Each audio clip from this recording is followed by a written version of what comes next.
That's a good one. That's a good one. Oh God, it's a toad, son. It's a toad, dude. Let's go. I wake up to a little bit of drool on my pillow, feel like it's gonna be a bad day.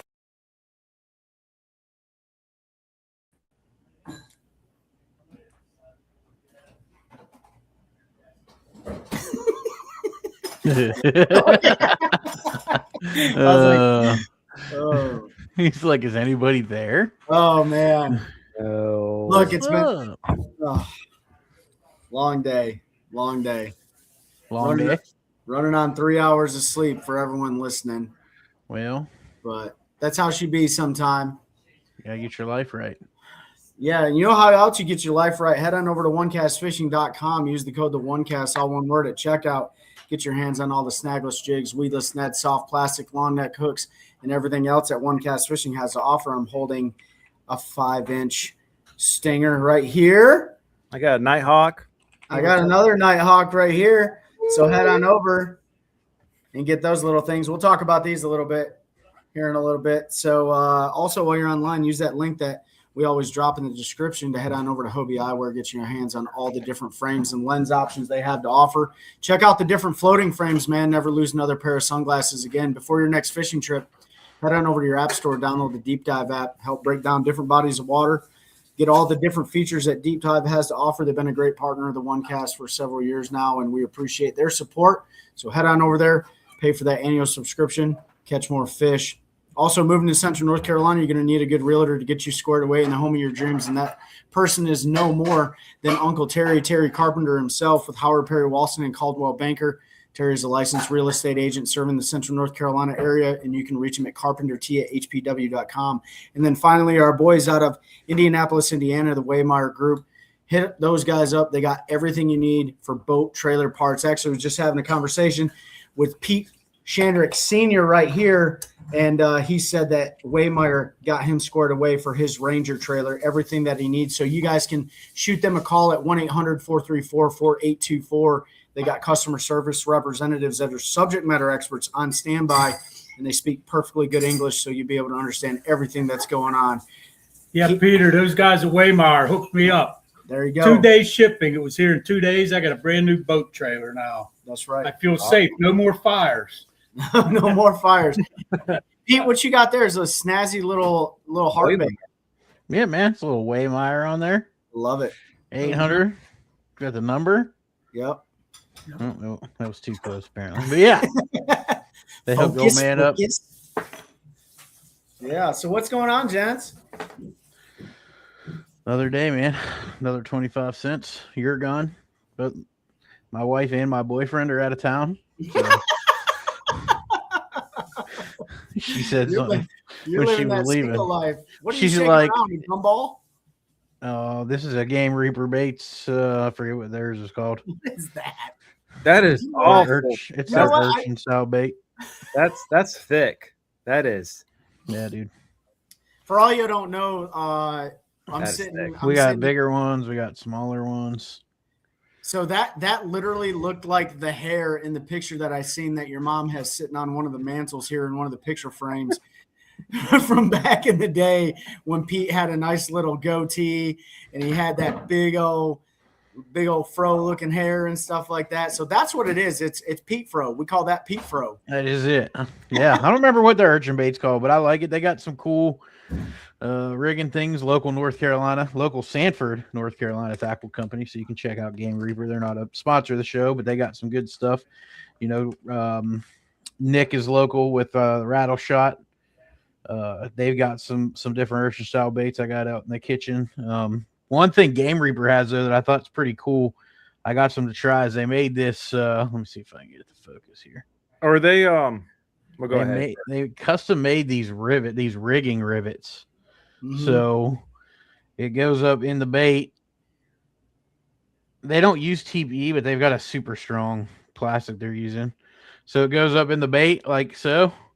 And then it's got a hole drilled in the top. You run your hook through, and then it's just got some shrink wrap on there so your hook doesn't come through. So it gives you another rigging option.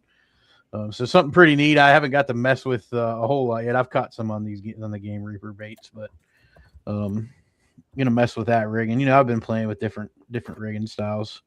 So far, I still like the frog hook the best. So that core tackle or the Renal tackle hook is a good one. I know you've had a lot of success with that. So it's been fun to have a little bit different technique to sort of play with different things and figure out different ways to rig it and fish it. Absolutely. Wow, since we had something, and then I showed you all that bait that Milliken was showing off. Showed a video if you check him The out. elongated one. That was 6 cents bait. It's called like the Hoogwalla or something. I don't know, but I just ordered a bunch of them. They just dropped them yesterday. So I'm gonna get them and give them a try. They're like a 5-inch Cinco bait with a bunch of appendages like that. So just something different, man. It's cool to have. I guess it's not really super innovative. They've been doing that stuff in Japan forever, but I mean, yeah, making its way over here gives us options. I mean, we've seen urchin styles or like the dice baits and very similar concepts for a long time. It's always been a JDM kind of niche thing, but hey, when someone wins and it takes off, it takes off. So, yep. It's interesting. I went down the rabbit hole the other night about because like the actual Koiki baits are TPE, so it's a harder plastic. Now everyone and their mom, because they've been so effective, they're making plastisol baits with them, a lot softer. Which, hey, sometimes that might be more effective, right? Who knows? You'll lose more baits with them, but then you might get a better hookup ratio or that plastic tears away. But they've got like this gel, like this kind of liquid TPE gel or this other stuff that like you can add to your plastisol that hardens it up, kind of mix between the two. And it's pretty fascinating to go down the rabbit hole on the plastic stuff. I'm curious to see, from a material standpoint, not so much in the dead of the summer like we are right now, but I'm curious to see how they do in the winter, right? In true like cold water, in that low 50s, maybe high 40s on a place like Bugs Island or Lake Gaston or something or anywhere else. I'm curious to see like, how the TPE versus non-TPE versus harder plastisol, like how that affects everything in the winter, because we know like a lot of times in the winter is a lot of dead sticking, a lot of slow movement sometimes, but it depends on the species of fish too. Like spotted bass are super aggressive in extremely cold water. So I'm curious to see what that looks like. And I'm sure during the winter time, during the quote unquote off season, we'll have more on how those things operate in cold water. Yeah, for sure. For sure. Yeah. So, let's see I guess the big news in the fishing world is the old changes to the BFL. Two big news is BPT roster and, BFL changes. Yeah. BPT roster, they actually announced a few weeks ago when the new class qualified. And then we didn't know all the guys being dropped. No, we didn't find that out till yesterday, but everybody knew who the new guys were. And look, when it talks about the guys being dropped, we don't know if some of those guys retired voluntarily. So this year they had a field of 51. BPT next year have a field of 50, so they're losing one. But like guys like Dean Rojas or Elton Joe Jr., we don't know if they. I don't think they've officially put out whether or not they were cut or they're retiring, what it is, but. The one that surprised me the most not going to be there is Fletcher Skyrock. I guess he won't be on the BPT next year. But hey, the new guys and our boy Will Harkins made it. That's awesome. Yeah. Will qualified a couple weeks ago along with all the other guys at the end of that. So definitely cool to see Will going out there. I'm trying to find it because I can tell you. Which one? I got it up. What do you want to know? I'm just pulling up. I'm pretty sure Fletcher and all of them that didn't. I don't think anybody retired this year. They were cut because they didn't. There's no drop year anymore. Just the article I read, it didn't specify, and so I don't know. So the 6 guys left off were Dylan Hayes, Elton Jones Sr., Kobe Miller, Dean Rojas, Fletcher Skyrock, and Greg Vincent, and they're being replaced by, of course, Will Ryan. Was it Lashnet? He won the Rookie of the Year, I think, for the pro circuit. So let's see. Connor Jacob, Carter Nutt, brother of Dylan Nutt, Bassmaster Classic winner, and then Brody Campbell. What they So cut? They cut 10, right? they cut 6. 6. So Jones didn't requalify. Faircloth didn't requalify. Dylan Hayes, Fletcher Shryock, John Hunter, Greg Vincent, Edwin Evers, Dean Rojas. That's the 6, and none of them requalified. Edwin Evers is no longer going to be in the BPT. No, he's still there. 1, 2, 3, 4, 5, 6. Oh, so Dean must have retired, which let Edwin stay in because Edwin was the last man out. I think you're right. I think I did Yeah. see something about Dean So Rojas. if Rojas retired, then that is saved Edwin Evers' spot. Dang, big news on the BPT side. I mean, there ain't no. I mean, we all know our buddy Zach Burge ain't going nowhere, so he's had a phenomenal year, one of the best Yep. anglers in the country. But Absolutely, he's probably cool. going to win It's- AOI it's- in 2 leagues. yeah, Yeah. it's cool to see Carter Nutt make it. And, if you guys go back to any of our shows, like on Spotify, Apple Podcast, stuff like that, you can – I think we did a couple episodes. I know we did one at least with Will Harkins when he fished the NPFL. So you can kind of go back in time and get his story if you want to learn a little bit more about him and see how he walked away from the NPFL, and this was his first year fishing the Major League Pro Circuit and qualified for the BPT. He's a heck of an angler, young talent, very humble, and huge congratulations to Will Harkins, man. Yeah. A lot of respect. Dustin requalified too, which is super cool. Glad to see him get another That's year. right. Yeah. And he posted about it. He's like, man, I'm glad that, or humbled to requalify and, fish against some of the best in the world. And he's not wrong, especially with Dustin's, way of fishing and the way he likes to catch them and stuff like that. And it poses some serious challenges, but I think you're going to see something out of Dustin next year, man. He's really starting to adapt to that format. And he's another one, folks. Go back in time. We've had a couple episodes with Dustin, and we've had 2 episodes with him, I think. Yeah. And check his story out too. Really impressive. So it'll be exciting. I think they already released the schedule for next year. MLF's really on top of getting all their stuff out. Oh yeah, But of course, the big news this week was the BFLs that's right. and That's all the right. changes to the BFLs. So all the rumors that have been coming out from in like people on social media and stuff, at least from the BFL side, seems to be Yeah. pretty What's up, David close to Christine? exactly what they said. I don't have any of that stuff pulled up, so if you guys want to run through this stuff, we can have a conversation about it because I have mixed feelings on it. I think there's good, and then there's unknown, right? Yeah. So So I think, go ahead. I'm getting it brought up now. So off the top of my head, from what I remember, and B, you can fill me in more. And as I get the information coming up, I've got it pulled up right here.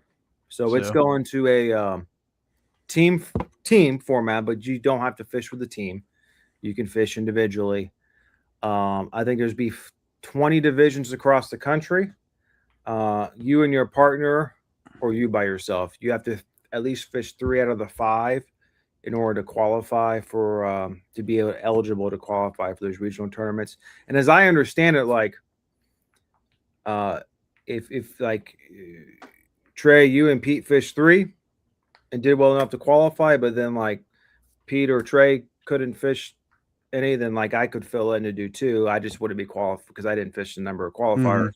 I wouldn't be qualified for the national. So you can kind of have like a 2 or 3 man sub thing if your partner doesn't want to if whatever your partner can't make it and he doesn't want to fish individual, you can do that, which is nice. I think 5 regional events, which means there's more opportunities to make Red Crest and then qualify for the pro circuit. But the biggest thing is that the entry fees are going to $500 per team, whether you fish individually or not. But the payouts are pretty good. I think it's like what, 20K. So there's 5. I'll just break down real read quick it a little off. more. There's 5 regions across the country, 4 divisions per region. That's where you get your 20. So a total of 100 one-day qualifying tournaments, $10,000 guaranteed first place, regardless of the number of boats. With Phoenix boats, which is 7,000. If you're running a Phoenix, you can 22,000 for the top award. They guarantee $700 to the top 20% of the field, regardless of boat size, field size. Sorry. So 20, you're at least going to make your entry fee and a little bit of gas money back if you finish in that top 20%. The All Americans no entry fee. They stepped up the prize there a little bit. It's $120,000 Phoenix custom 250 21 foot top of the line Phoenix boat that's all custom for them. $20,000 for second place though, and $15,000 for third, and there's no entry fee for that. And then that one pays the top 20% of the field $1,000. And then let's see, each All American Championship has teams from 4 divisions. 140 boats is capped there, which is pretty good. So at least your local your division championships only have 140 boats. Tournament winners and the top 30 teams from each division in points qualify for that. That's a 3-day tournament. This is all five fish catch traditional weigh-in. They even award team of the year $2,500 for points. Have to fish all 5 tournaments. And then the winner of the All Americans get bid into Red Crest. I forget exactly how they break that down. I'm not going to go into all that, but pretty good payouts considering, based on 150 boats, the top 30 boats are getting paid at least $700. Big bass is $500. $500. So, payouts aren't bad. No NPFL, no BPT, no pro circuit, no elite series can fish it. So if you're qualified in fishing one of those tours, you cannot fish the BPT or the BFL. Sorry. I'll go ahead and give my opinion. I'll let you guys. I don't have a single issue with anything they're doing outside of the unrestricted forward facing. I think we've seen tournament anglers have an appetite for split on the forward facing, some with, some without. I understand you couldn't really do it like they were with, 3-hour periods without co's to sort of act as marshals. Then you're depending on both guys on a team to be honest. And anytime there's money involved, we know there's an increased chance that that's not going to be the case. So I think they should have taken the divisions and split the tournaments. If it's 5 tournaments, they should have done 3 and 2 one way or the other, or flip a coin like some of the other leagues have done. I thought about it today. I was torn on the NPFL guys not being able to fish them, but the more I thought about it, is the NPFL considers himself up there with the big dogs and the big leagues. And if you want to consider yourself in a league with those guys, then if you're fishing, you've got to want to be treated like those guys. You may not spend the time or get the notoriety of like the Elite Series or BPT, but when you're fishing that, they're paying out the same money they're paying. You're paying entry fees like they're paying, traveling around the country, fishing, these big money tournaments. So I was actually writing a post earlier because I put up and asked folks, that follow me on social what their thoughts were. And I was posting, I think NPFL should be able to fish it. But then I sort of thought more about it, and we've heard Brad and Paul and guys fishing. They want to be up there with those other leagues, with the VPT and elites and pro circuits and all of those. So if you want to do that, man, then your anglers are going to have to be considered in that same class. So it's, I think it's fair. I don't necessarily have an issue with it. I think it gives the local or average regional tournament guy, even your local home lake stick angler guy, a chance to go out there and compete for a chance at a national championship boats and Red Crest, which is obviously their classic. I'll continue to say it's not as big as a classic. It won't ever be, but it's it's a big tournament, big money. So I don't really have a problem with anything they've done. I know Trey and I talked a little bit, and I won't speak to him about the team or solo thing, but that's pretty normal in a team tournament format where they don't force you. I've seen a lot of big fields from guys that have co-angled for a long time, and hey, man, I get it. It sucks that opportunity's gone, but the co-angler is a dying breed. You look at less and less participation over the last 15 years. More boaters were stepping away because they don't want some random guy, and they're now $120,000 boat. No offense to you, co's, and I know there's a lot of good ones out there that help wipe boats down and clean weeds off of trailers and give some gas money, but there's a lot of them that are lighting up cigarettes in the back of the boat and burning holes in carpet and stepping on rods and tearing stuff up. So and if it's me, I don't want, I don't have a $120,000 boat, but my boat's $120,000 for me with comparative to my income and what I paid and the money that I put into it. I don't want somebody I don't know back there tearing stuff up. And that's why I didn't fish any BFLs or anything, because I didn't want that opportunity to have somebody I don't know in my boat that may not be respectful. But that's really me. I'm good with it. I think everything except for the forward facing thing, I'd like to see that split, because like I said, I think there's an appetite in the tournament world for the change. A lot of guys are still all ban it, but I think a happy medium with some tournaments with, some without, has worked pretty well for most of the organizations. So I'll let you guys talk. I'm with you, Pete. I agree with most of the changes. Like the BFL was always kind of a little bit weird, because when you signed up, you had to have either as a boater or as a co-angler, you had to have a boater associated with you. But like you didn't. Then there was a random draw. That was the only way to guarantee, I think, that you would get to fish is if you had the co-angler link. Yep. So at this point, like, you guys either fish with a team or you can figure that out. But two, I think, the other big drawback that the BFLs the last few years with payouts, and that obviously contributed somewhat. And I think the payouts are much better now. I like the team/solo format, because look, if you want to go up with your buddy and fish, this is like the grassroots level. I'm all for that. If you don't want anybody with you, now you don't have to be associated with anybody to be like guaranteed a spot now in the BFL. You can fish solo if you want. Yeah. And there'll be less qualms about that. I would agree with Pete. It'd be nice to have some of the events, maybe half or just over half the events with or without forward facing sonar. But I will say, with the entry fees being risen, I think last year boaters had to pay $200 per event. I think co-anglers were $100, and so now you're averaging $250 if you got a 2-man team. $250. So entry fees have all gone up more.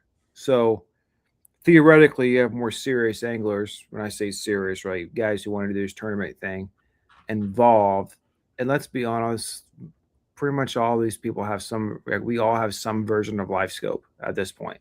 Whether it's like me, was still with the LVS 32 from 2019, or you guys got the guys with the latest 44s, 42s, you got Mega Live, Lowrance and all that. So guys who tournament fish pretty much of all at this point have gotten it because they know they've got to have it, whether they like it or not. They've got to have it. So I don't think it'll be a huge limiting factor. But I think it's all been good changes. We'll see how it goes for them this next year, but I've got no problems with any of it.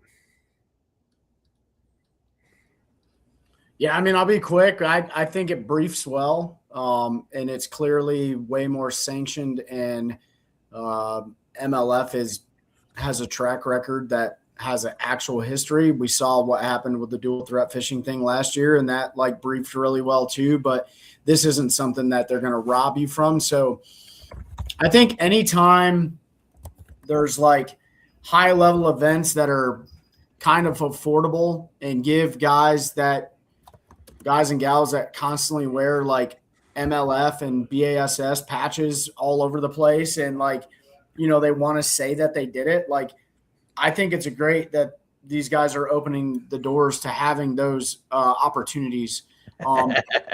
But what is that? David Fuchs said Trey Quick. Yeah, right. Oh, David, we know you're not calling the pedal.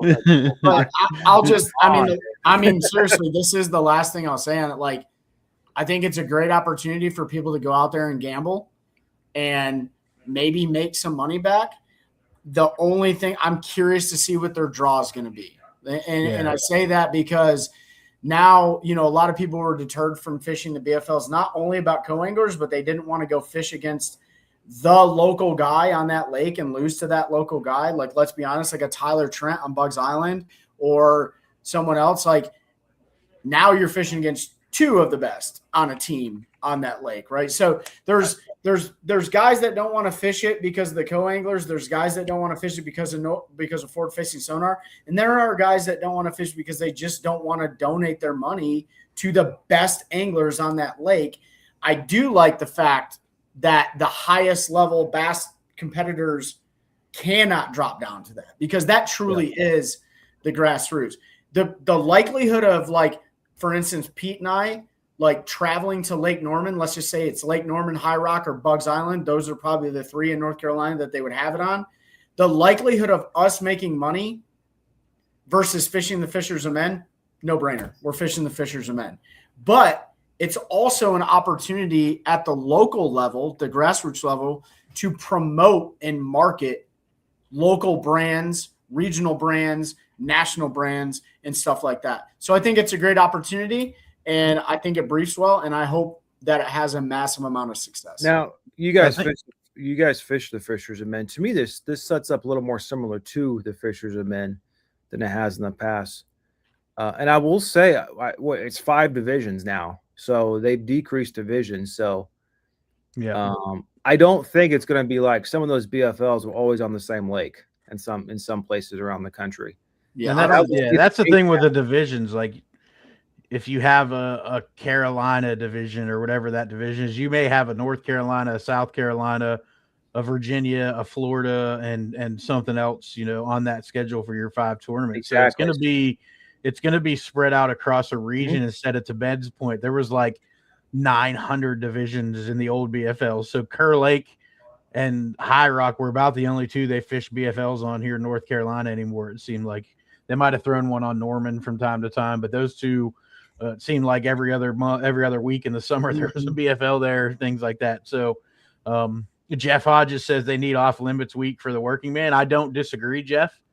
We'll see. It seems like as much criticism as I've given old Boyd Duckett over the last several years, he's listening to anglers some. And I think he'll probably get that feedback if he wants it to be a true working man's tournament trail. Then that would be one way to secure that, right? 5, the week before is off limits. The week of, you can practice. So guys, if they are fishing and traveling, can get an opportunity to get a couple of days before the tournament, not have to worry about the local sticks. And Trey, I respect the comment with not wanting to fish against the local sticks. I don't think it changes it doing it this way. There's really no way to change that, right? But I think you look at the Cat. You look at Cat Trail that fishes, like the Cat has just a series on Kerr Lake. They had how many boats in their championship? Like 100 and something, right? And that was their championship. So how many boats were they drawn to just those Kerr Lake Cat championships? Now those guys that are paying pretty deep, I think it's 2 something for the Cat to fish a tournament. Now if those guys want to go a little bit bigger, fish a little bit more regionally, not necessarily just the one lake or two lakes with Gasset and Kerr. I know they fish those 2 a lot. This gives you an option to go around. It gives you a chance at a national or a regional championship, and then a national championship with Redcrest. So I think it's a really cool opportunity. You're still talking $2,500 for the 5 derbies, though, right? $500 a piece. So I'll be interested to see if MLF does something to help with more regional exposure, where they have, maybe reach out to some of the local newspapers, magazines, those type of things, to try to provide some coverage at these things. To Trey's point, to give those teams that do get some support to fish the region the opportunity to promote more local business and a media to do that through, rather than just their own socials. Yeah, you're going from I think 24 divisions in this year down to 5. Mm-hmm. And I was just looking. There's 2 in North Carolina. You've got the North Carolina division, which was High Rock, Kerr, Wiley, Norman so far. I assume they have 1 or 2 more. But you also have the Piedmont, which was Smith Mountain, Kerr, High Rock, and James River. Those would be the 2 local ones we had. But there's so much overlap. Mm-hmm. Even the Shenandoah division had a Kerr Lake on there. So, it'll be interesting how they draw it down. It'll be a lot less tournaments. Seems like on the water. My big question is, because you guys know how they do, right? Every time there's a BFL on Kerr Lake, there's always a Cat tournament on Kerr Lake, right? And the biggest thing that I'm not sure that guys will, and who knows, it doesn't matter at this point. We'll see how it works out. But most of the guys that fish the Carolina Team Trail on Kerr Lake that win a significant amount of money, like Tyler and Ricky Trent, that have won $116,000 since they've started fishing it. If there's a cat going on that day, I'm wondering which one they'll choose. It probably depends on the payout ratio. Right, I mean, 100%, right? Boat draw, payout ratio, all sorts of stuff like that. So, but you might see less of those conflicts now because That's what I was going to say. like You I may said, see. you had 3 divisions that I just saw doing a random search here from this season. Yeah, that they're fished hard fishing. this year. The Piedmont, North Carolina, and the Shenandoah. yeah. But if you go down the 5 divisions for the whole country, like now you're looking at a lot less tournaments. That's also something interesting to consider because there's still 5 events a tournament. Entry fees have gone up. That's probably how they made up the difference in the revenue there, because you go from 24 divisions with 4 or 5 events to 5, but you double the prices almost, Yeah. for entry fees. So Yeah. I'm just but looking. like that means I would imagine you'll probably, and I don't know how they'll break out the regions. It should probably be North Carolina, South Carolina, maybe Virginia combined. I would think. I'm looking at the divisions this year, and if you look at the South Carolina, they fished Murray, Santee, Hartwell, But you also Clarksville, have Murray. You had Shenandoah fish Kerr, Potomac, James, and Potomac.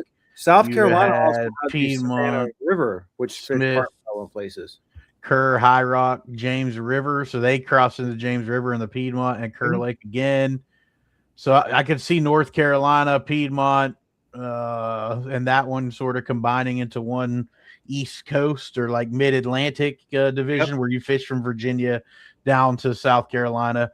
Florida would probably be its own still. They had like 11 divisions that fished all over the place. I'm looking at it now. They had the Gator, division. which fished a bunch. They had let's see what else they had. There's so many. So And they might split the kind of the state regions, like maybe the Panhandles with Georgia and Alabama. You know, and they might add So- Georgia, exactly. So it'll be interesting to see when that comes out, Ben. I agree. And to Trey's point, I was thinking that before you started talking about it, is our guys, the success of this probably hinges on their ability to look at the Cat Trail and Five Alive and some of the bigger local trails in the areas. I forget the ones up in Virginia, Virginia Elite. the VA Elite Yep. 70s, the Elite 100 and the 100s a team. So if they can work around those, Yep. then it provides an opportunity for those guys to fish both, and it will help. If they don't and they start scheduling on top of them, Yep. you're gonna see some of your boat numbers go down, because a lot of those guys that are fishing those are the guys that are gonna fish something like this. Yeah. and And I think, the travel too. yeah. Like, think about, they combine a Virginia, North Carolina, South Carolina kind of thing. Well, let's be honest, you're probably going to have one at either or 2 events at 3 places in South Carolina: Murray, Santee, or Hartwell. Right? In North Carolina, you're probably going to have Norman, High Rock, or Bugs. Right? So you got 4 events there, and then maybe you throw in the Potomac, James River, Smith Mountain. Depends on how they go it up. That's a lot more travel for guys too. 100%. And you brought something up about the price, like but here's one good thing about it. And I said earlier about like Pete and I were Fisher's Men. We don't only fish it because of the money. We love the culture. We love the ministry and everything like that. But it does save money. So whereas you may have paid $200 as a boater and a co-angler paid $100, well, that co-angler who doesn't throw in any gas money, well, there's another $150, right? So now you're up to whatever. As a team, even though the entry fee is $500, the travel, the fuel, everything in theory would be split down the middle. So you actually might save, depending, because like Pete opened this up with, like, you have you can't mandate your co-angler pay for anything, right? And when they break something, there's nothing holding them liable to fix something, right? So like there's a whole bunch of like little things that I think this team format, or choose to do it solo, but I really think the team format, I think it's great. And I think team formats are absolutely the grassroots of competitive bass fishing. And that's why I don't know why a lot of clubs in North Carolina, Pete and I had this discussion before, and I'm not going to name any names of clubs, but man, local clubs are constantly hurting for numbers for monthly memberships and stuff like that. Like, guys, look, people like to fish as a team. So if you're a local club out there, you might want to look at that when you guys bring new business to your thing and say, why can't we draw more than 12 boats? But you're always having co-anglers there. Well, you know what? Maybe you create team events. I don't know. Do something different, right? So I don't know. I think it's cool though, man. And they get 5 fish limit per boat. Whether or not it's you guys can fish with a team, and if you still have co-anglers who want to do a draw, but it is still 5 fish for that boat. Yep. So like everyone can work together when they're on the water, and you're not, like the clubs we used to be, and you're not actually competing against your co-angler, Right. Yeah. type of deal. So Exactly. They don't want to show those co-anglers where their juice, man. Yeah. If I gotta fish with somebody else, I gotta show my holes. Well, you're picking the person, so. and even if it's a draw, or you're going to disadvantage yourself now, and if you're competing against that guy, like, come on, like. Faith Fish said, how will it work to move up levels? So that I know you get priority entry if you're in the top 30 of each division to Toyotas. To be completely honest, the pro circuit struggles to fill its roster every year, and they end up inviting co-anglers from the BFLs every year to try to fill it. So if you're fishing well in the BFLs, I say you have a shot to get an invite to the Pro Series. But it gets you the priority entry to the next level, which is Toyotas. They haven't announced all the changes that are coming to the Toyotas, but I would say if priority entry is something they feel like they needed to add, there's going to be some more changes coming to that series as well. The top 30 teams of each division will go to one of the 5. Yeah, and then the winner of each of those, the boat captain goes to Red Crest, and the co-angler, or I shouldn't say co-angler, the partner that doesn't own the boat, the other team member qualifies for the Toyota Championship. Yeah. Which is another, that one has co-anglers. So they're not taking, it doesn't sound like they're taking the co's from the Toyota series. So for all you BFL co's, there's still an opportunity. You just got to go fish a different series. I think that has a little bit higher entry fee. For sure. So yeah, exciting stuff there. The other exciting thing we haven't got to talk about is our boy Zach Burge locking up AOY in the BPT. Super cool for him. He's been close a couple times, able to lock that up. That's I thought it was really cool when I interviewed his wife, and she said when he first started pro fishing and whatever it was, 2013 or whatever, the one thing he said he wanted to do is win AOI in one of these leagues. That's always been his goal because of the consistency it takes to do it, and he was finally able to do that. And Zach's usually a pretty level-headed guy, but when he locked it up, he showed emotion. I think you got to see just how important it is to these guys to accomplish, a goal of theirs in fishing. So congrats to him. It was close. Has a really, really good shot at locking up AOI in the MPFL as well if he can go and continue to have a couple good events there, which would be pretty awesome if he could win them both. So. Yeah, it was fairly close, probably closer than you would have liked it to have been. 4 points difference. And it's close right now in the BASS and the elites. Because I think where did he finish at in the tournament? He's in the top 10. That's all he had to do to lock it up. Yeah, he was 10th. But yeah, so he was good. But it was close because Jacob was second, and he finished 4 points behind in the. He burned his fish up the first couple days to lock up his AOI. That last day he just went out there because he had to. I think he had that whole dump of adrenaline after doing that, and the last day he went out there and just did his thing. I think he only caught like 4 or 5 fish on the last day or something. He wasn't all in them, but he didn't care at that point. He did what he wanted to do. I think Wheeler gave him a run, and you can't take anything away from old Jacob Wheeler. That guy's always up there.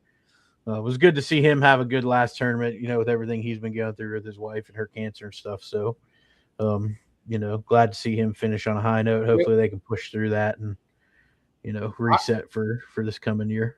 I was happy to see Justin Lucas, man. Justin Lucas has been around for a long time too, got a really good track record, one of the good stewards of the sport, and it was good to see him win that.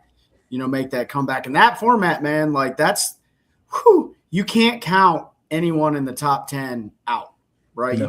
It's hard to do. And Especially with the reset of weights. I know a lot of people are against it, but that's exactly why I like the weights being reset, because you can't run away in the first couple days because you get on some hot fish and you pull so far ahead. I mean, like in the knockout round, Jacob ran away with it. Yeah. He beat second by 12 pounds, but then Justin on the final day, he ran away with it by 20 pounds, almost 20 pounds. And I will say, go ahead. No, you go ahead.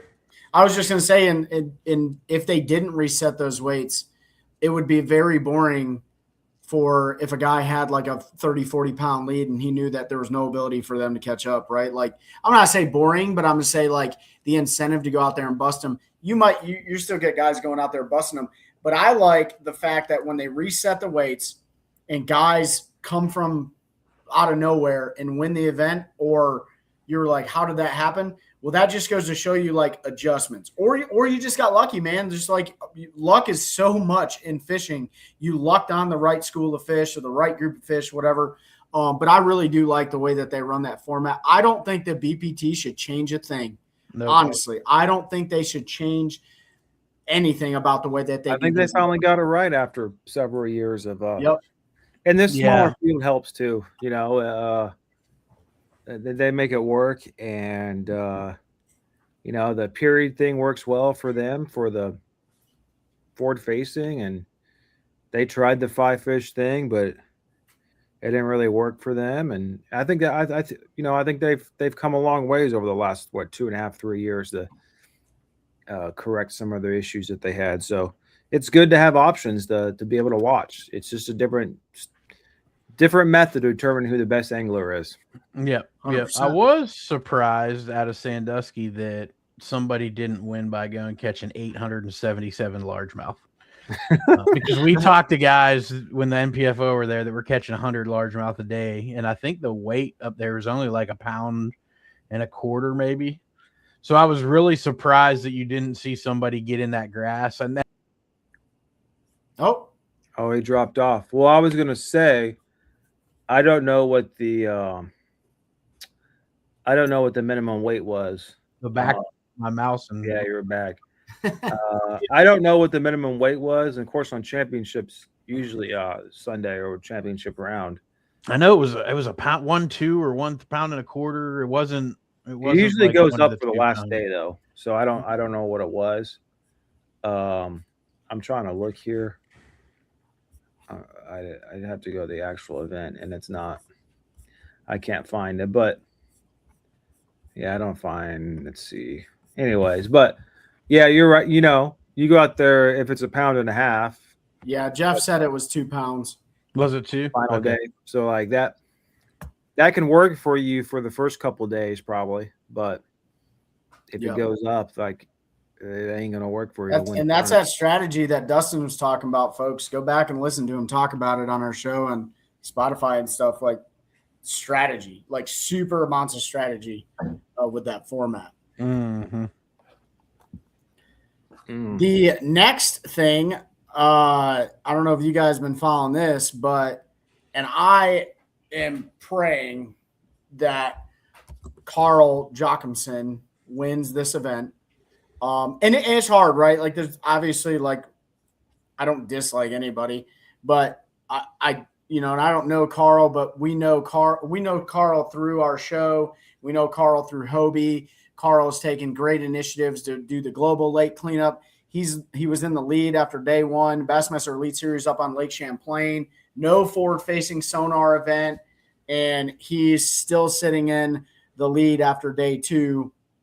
But not much further behind him is Seth Fighter, who you don't want on your tail at Lake Champlain. The Austin brothers right behind them. Both Chris and Corey are third and fourth, and Emil Wagner's fifth. And I'm not going to name them all off, but not only, we were talking about Burge potentially winning AOI for the NPFL. You have a huge AOI race right now in the Elite Series between Trey McKinney, Drew Cook, Corey Johnston. They're all in the top 10 right now, too. Drew Cook stumbled pretty bad today. He's now 10 points back for Trey, but it's still, I think, 4 points between Trey and Corey Johnson. Yeah. for AOI over there. So it's going to come down to the last event of the year. Yeah. Which Well, I tomorrow think Trey has been finished second in both of the last 2 years. So obviously it's a somewhere he's comfortable. Yep. I think tomorrow's really gonna be like the deal, right? Because you got both of them made the top 50, or Corey and Trey made the top 50 cut. Drew Cook made the top 50 cut. Drew's in the top 10 right now. Zaldain, man, he's been having a pretty good year. He's in the top 10 right now, but like it's that one I'm curious to see, because will we see another Canadian angler when that's 3 AOIs in a row for the Johnstons, right? And what Chris wins, Corey wins, what Corey wins, Chris wins. And I'll tell you what, like, even if he is second to Trey, Corey going into St. Lawrence River, well, and this is the thing, Trey has a great track record at the St. Lawrence River too. So you can't count him out, but I would not want to be battling it out for AOI with the Johnston brothers on the St. Lawrence River, no doubt, right? 100%. Hey, and shout out Cole Sands. Yeah. And John Garrett, 4th and 5th in AOI, and they made the top 50 cut. Like 100%. A guy, like a young guy. I think he's only been doing it a few years, but like Cole Sands, I think his third year. Yeah. Garrett, this is maybe his second. I think he came in with McKinney and everybody 2 years ago. Pretty crazy and cool to see those younger guys up there. Zaldain stumbled pretty bad. He's down to 30 something now in AOI. Oh, is he? 38th. Yeah. He had that one bad. Well, he's got an 86th place finish at Guntersville and then a 99th at Santee Cooper. Yeah. So those ones definitely hurt. So he's either done really, really well this year or really, really bad this yeah, year. and for Trey, I mean, he has a great year except for Santee where he was 90th. Yeah. He's been in the top 20 in every other tournament. Actually, they're in what number tournament is this? 1, 2, 3, 4, 5. I think it's 8. 7, 8. So he's been in the top 10 in 3 of the 8. He's been in the top 20 in all the others except for that 190th. It's going to be Trey, Corey, or Drew. They're all within distance of each other. 10 points is a tough one to make up unless those two guys stumble, but it's well, you still got 2 days left here. That's the other thing. So yeah, you're right. It requires some stumble, and you got one entire other tournament. But like Brandon Cobb sitting in 4th is 70 points behind Drew. So like Drew could win. I'm doing math real quick. Drew would have to win this event or the next event and finish in the top 3 in the other one to be able to make up those 10 points. Well, it just depends on how the other guys finish. Because now, that's assuming they finish in the top 10. Yeah. They would have to. Someone would have to go out there and stumble tomorrow and not make the top 10. At least one of them probably, and then he'd have to finish, maybe win it and do. You're right, top 5 or something. He'd have to win in top 3 if the other guys just finish in the top 10. Because even if he wins this tournament, he'll still the best he can be is second. He can't make up those 10 points in this tournament because right now he's sitting in 3rd, and he's still more than winning's only 101 points. 3rd is 93. So even a win wouldn't put him above whoever's leading. Well, no, Drew's sitting in 9th right now, which is 93 points. Yeah, whatever he's sitting in, it's only 93 points if he were to finish at the tournament finish today. If you win the tournament, it's only 101 points. So he can't make up those 10 points just in this tournament. No, you're right. But yeah. One thing I know is bass math, as confusing as it can be. Yes, it is. I don't know any of it. I haven't been wrong yet, have I, Trey? Not with ours anyway, which follows pretty much the same points. Let's see. I just sent you guys a picture of David Fuchs at the grocery store watching us while we're live, and hopefully you guys have an awesome trip up there in Maine. Have a good night, Jeff, man. Thanks for jumping on. Yeah, dude. Holy cow. Well, by the way, Pete, I just have to let you know that your mom and dad's cat is absolutely evil. And it hissed at me like 87 times and tried to attack my feet. Probably warranted. Yeah. As I'm sitting here, it's just like walking up. I'm like, what's happening? Yeah, it's mean. Well, I think I've only met that cat like one time. It was mean. Oh, it's very mean. So, Trey, you ready for practice tomorrow? No, practice starts Sunday. So, Button's in a really inconvenient place. what's that? So that button's in a really inconvenient place. I'm gonna have to do something. Yeah, I mean, I'm ready for practice. So practice for the Bassmaster Open, the final one for Division I up on Lake Erie out of Buffalo, New York, starts on Sunday the 16th. So we get 3 days of practice, off day, and then the tournament starts on the 20th. And man, I'm running on fumes, dude. Like we moved our daughter. It was a bittersweet moment into her college yesterday, a couple hours away from us, and got back to the house at like 10 o'clock p.m. And, good friend of ours, Mike Johns, we travel together.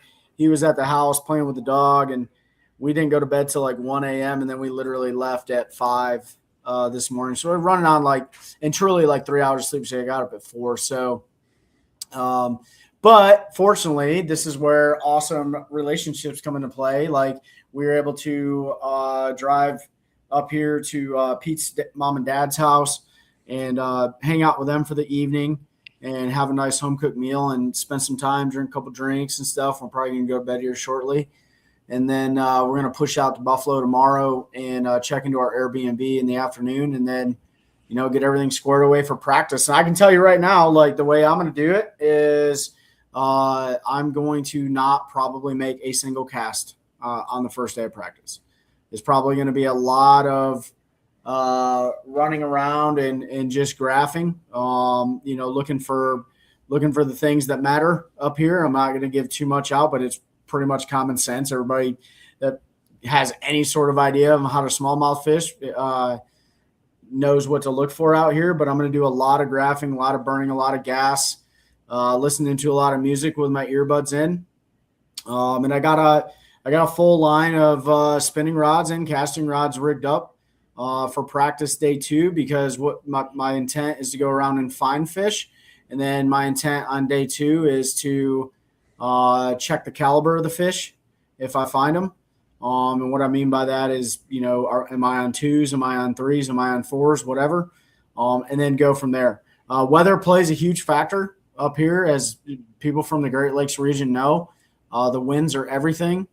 And so although the weather apps tell you one thing, everything is subject to change from the Great Lakes weather gods that play around up here. So, running this water is going to, depending on where I go, is going to be dictated a lot by weather. Because one of the things go ahead. I was going to say, fortunately, the weather app says it's supposed to be pretty good right now for the next. You never know, right? No. And that's the thing. Anybody that's fished Florida knows it may look sunny and beautiful, and then all of a sudden a storm rolls in. And kind of the same thing happens, growing up in Michigan and spending a lot of time on Lake Michigan. I've never been on Erie before. I spent a lot of time in Michigan. I would assess that it's kind of the same situation. You can get a front that moves in, you get a strong wind out of the north or the west or something. And they're not tracking it or it just comes about. So that's going to play a huge role. And then, really just trying to isolate a zone and not run all over the entire Great Lake, Erie, and Niagara River, just find an area that's got fish and hopefully the right caliber of fish. And then, some of the key baits that I'm going to have tied on, from a moving bait standpoint and more of a dragging bait standpoint is, that one cast fishing 5-inch and 3.5-inch sunfish stinger right there. And I'll probably pair that a couple different ways. One, just straight swimming it. 2, dragging it in a couple different methods of dragging it, potentially drop shotting it. It just depends. And then the other bait is the Nighthawk, also sunfish laminate, right? Which this is a really good goby imitator, in my opinion, right? The color matches the type of bait forage up here. I also got the alewives as well because there's both that kind of forage in this place. So I'm gonna do a lot of, and it's a forward facing sonar event, right? So it's gonna give me a good idea of like how the fish are wanting to eat, if they're wanting to chase, if they're wanting to not chase, if they're feeding up, if they're feeding down, and stuff like that. So you got to kind of cover all the different zones. And luckily, like I'm pretty comfortable with that technology. And the one thing I will say is that it's been a year since I, set the hook on a smallmouth. And if anybody's ever smallmouth fish, like they don't fight the same way as a largemouth. So I'm going to have to set the hook on some fish regardless, just to make sure I have the right rod, the right line, everything paired, my drag set perfectly.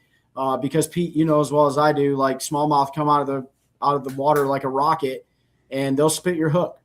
So I got to make sure I got sharp hooks, the right line, the right parabolic bend for the power rod I'm throwing and the bait I'm throwing, and I got to find the right caliber of fish, man.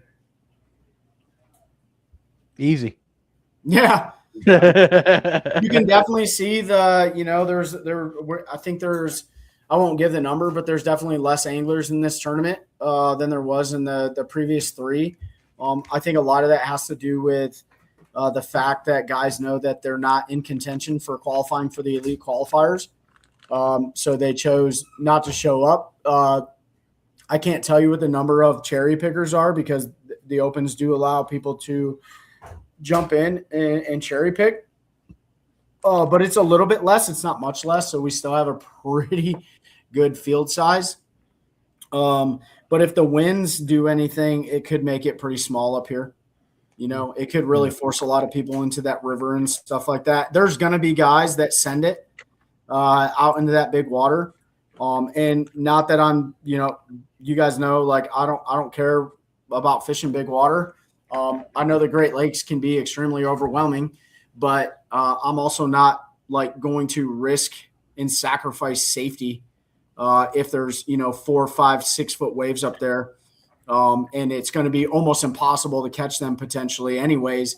Nevertheless, like sinking your boat or doing something stupid. I don't know. You say that, Trey, but you find a school of about 56 pounders. And that's different. That's different, You win that thing, you'd be like, yeah, I mean, that's different. And, and they do a pretty good job, like, Canadian law and New York law, they do a good job at kind of like telling you exactly what you need for safety equipment. And they may not tell you why, but you should understand why, like daytime signaling devices, nighttime signaling devices, alternate means to either anchor or steer or move your boat, all sorts of stuff, whistles for sounding your position, stuff like that. So there's a lot of other like little things in here, hard copies of your licenses and stuff like that. Like for anybody fishing up here, if you come up here and you're going to fish international waters, what I call it, right? You crossing the border. I guess not international. I guess it's international waters, isn't it? Anyways, yeah. You need to pay attention to the rules and regulations. Like you really do. Because the last thing you want to do is spend all that money driving up to a place like this only to get potentially fined or disqualified from a major event or just straight up like die, which is highly possible on the Great Lakes. So yeah, man, we are very light. I will say that there's a lot of light tackle because I kind of want to keep it simple, stupid, and just catch fish the way I like to catch fish. And luckily in North Carolina, we do have a couple of fisheries that they're not smallmouth fisheries, but there's fish that kind of act like smallmouth, if that makes sense. And so I've been focusing a lot of time like going to do that. So hopefully we figure it out. Hopefully we don't land on, 100 different schools of drum and we can catch 5 of the right brown fish. Drum are also brown. So 5 of the right smallmouth every single day and finish this year. Because we know we need a strong one because we've had a terrible year. So, but nevertheless, man, it's a great opportunity to get out there in front of the crowd, promote a veteran-owned company like One Cast Fishing and all the other support networks that make it possible and stuff. And it's a really cool experience. And I can't say enough about how great Bassmaster has been from an organizational standpoint. So looking forward to it, looking to seeing all the friends and stuff like that. And then, the season's not over, So it's just not like we got NPFL Military Classic and Special Operations Bass Anglers September for NPFL Military Classic, November 6th for the SOBA tournament on Lake Norman. And then we got to turn around and Pete and I got to get ready for the Fishermen National Championship at Decatur, Alabama on Lake Wheeler, which I'm super pumped about. And then, figure out what we're doing for next year. So, yeah, man, that's pretty much it. And hopefully I can bring you guys some success. Bring that trophy home. We're going to try. Great success. Yeah, that would create quite a bind for you. If you won this tournament, you're going to fish the Classic or the Fishers of Men. So I might fish one day of the Classic, then I go to the Fishers of Men, fish over there, then fish one day of the Classic. No, man. Like honestly, if we got stupid lucky enough to qualify for the Classic, we got to fish the Classic. Yeah, there's no brainer, right? Pete, go win the Fishers of Men National Championship. 0% chance I'm fishing the national championship. If you're fishing the Classic, bro. I'm gonna be right there with you, dog. Like that ain't happening. You know what? And if it's not me, I hope it's one of our good friends that's also fishing the division. Whether or not it's Mike Johns himself, Brandon Parsons, good dude. There's way more out there. I mean, these fields are super, super big. That's one thing about the Opens. Everyone needs to understand they're big, big fields. But regardless, man, congratulations to the guys that pretty much already solidified their EQ berth. And hopefully we can bring one home from North Carolina. Yes, sir. There you have it. Awesome. All right, man. We'll go get some rest. All right. Appreciate everybody jumping on. Make sure you check out all those sponsors scrolling across the bottom to make it possible for the show. They also help us in our fishing adventures. So, appreciate you all. Make sure you check out those recorded episodes. Did not drop yesterday because it's been a long week at work. Make sure you grab your One Cast fishing gear and help us continue growing culture of anglers, helping anglers one cast at a time. That's a good one. That's a good one. Oh, God, it's a toad, son. It's a toad, dude. Yeah. I wake up to a little bit of drool on my pillow, feel like it's gonna be a bad day. Come down.